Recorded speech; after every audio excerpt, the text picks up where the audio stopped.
So everyone welcome to my blog. तर guys आज होती भाऊजींच्या लग्नाची मेहंदी. त्यासाठी आम्ही आलो होतो, मी आणि स्वीटी त्या फ्लॅटवरती. मेहंदी आर्टिस्ट आलं होतं त्यांच्याकडे मेहंदी काढायला. आल्याला बघते तर काय नवरदेवाच्या आईसाहेब म्हणजे आमच्या आंटी मेहंदी काढत होत्या. त्याच्यानंतर मी सुद्धा काढली, निकिता ताईंनी सुद्धा काढली आणि स्वीटी ताईंनी सुद्धा काढली. पण स्वीटी ताईंना आमच्या बिलकुल मेहंदी आवडली नाही.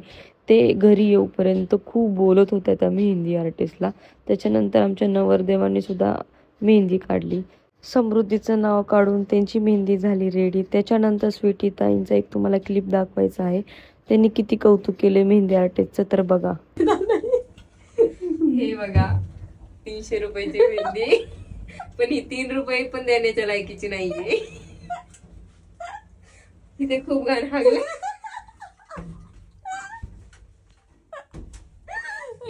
त्याच्यापेक्षा मी छान काढते मेहंदी. तुम्ही बघू शकता गाईज, बघा की पिळा की. आणि दुसऱ्या दिवशी आम्ही निघालो गावातल्या घरी हळदीला, कारण आमचे सर्व कार्यक्रम गावातल्या घरीच होतात आणि आम्हाला खूप उशीर झालेला होता पृथ्वीमुळे. त्याच्यामुळे आम्ही सर्वांच्या नंतर पोहोचलो. अनिकेत भाऊजींना हळद लावण्यासाठी सर्वांच्या नंतर शेवटला हळद लावली त्यांना. त्याच्यानंतर मी हळद खेळायला गेले आमच्या जावांकडे. त्यांनी ॲक्च्युली आधीच हळद खेळलेली होती, पण मी म्हटलं चला आता आपण आलो तर सर्वांना पटापट हळद लावून घेऊया.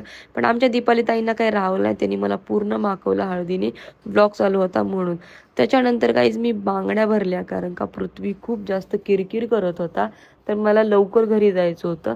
तर काहीच त्याच्यानंतर माझी नजर गेली दिदूवरती. ती खूप छान डान्स करत होती ठुमके देऊन देऊन. आणि आमच्या तर आई साहेब वाव, त्यांचं काही सांगूच नका, ते तर कसे डान्स करते तुम्ही पाहू शकता. खूप म्हणजे खूप त्यांना डान्स आवडतो, त्यांना खूप आवड आहे डान्स करायची. त्याच्यानंतर अण्णांनी सुद्धा डान्स केला दिदूसोबत, तर तुम्ही बघा, मी त्यांचा छोटासा व्हिडिओ घेतला. त्यानंतर आमच्या अनिकेत भाऊजींचं शूट चालू होतं हळदीचं पाणी ओतून. तर ते खूप थकलेले होते, कारण का त्यांना खूप भिजवलं होतं, सगळ्यांनी ओलचिम केलेलं होतं. बिचारे आमच्या अनिकेत भाऊजी. तर तुम्ही पाहू शकता काय रे नवरदेवाचा हाल केलेले सर्वांनी. तर त्याच्यात एक विनुनी आणि वियांनी शूट घेतलं. त्याच्यानंतर जेवण वगैरे केलं आणि मी घरी निघाले, कारण पृथ्वीने मला जास्त वेळ काय थांबूच दिलं नाही. खूप किरकिर केली त्यांनी हळदीला. त्याच्यानंतर मी घरी पोहोचले. कसं वाटलं तुम्हाला मला नक्की कमेंटमध्ये सांगा. चला आपण आता भेटू वेडिंगच्या ब्लॉगमध्ये. Bye bye guys.